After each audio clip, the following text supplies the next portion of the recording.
Hi, my name's Kip, and I'm here on behalf of ExpertVillage. In this step of making homemade cinnamon rolls, we are going to combine our ingredients.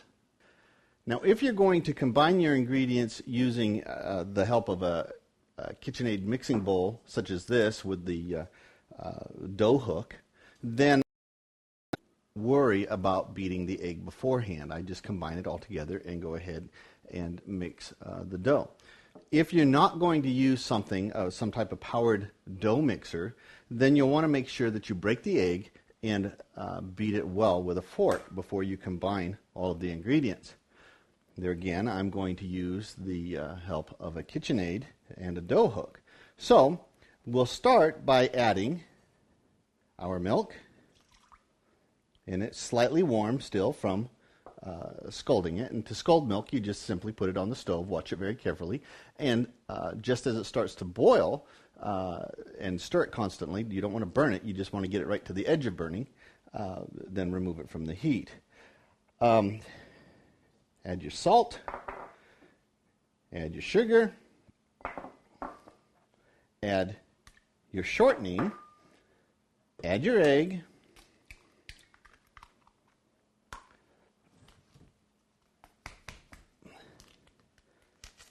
add your yeast,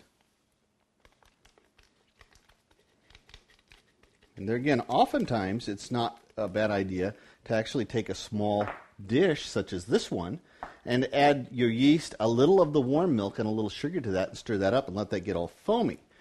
There again, especially if you're not using a piece of equipment that will give you a little bit of a hand, because that dough hook will also help to warm the dough and help it to rise.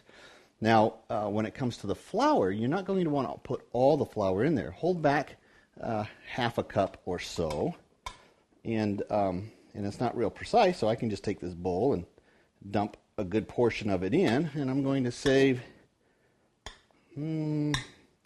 about that much out of it there, which maybe is about a cup. Put a little more in there. And we'll use that as we beat the dough. If it looks too sticky, then we add a little more flour to it until it has the consistency that we're working for. So at this point, we're ready to actually take our KitchenAid and our dough hook and begin to mix our dough.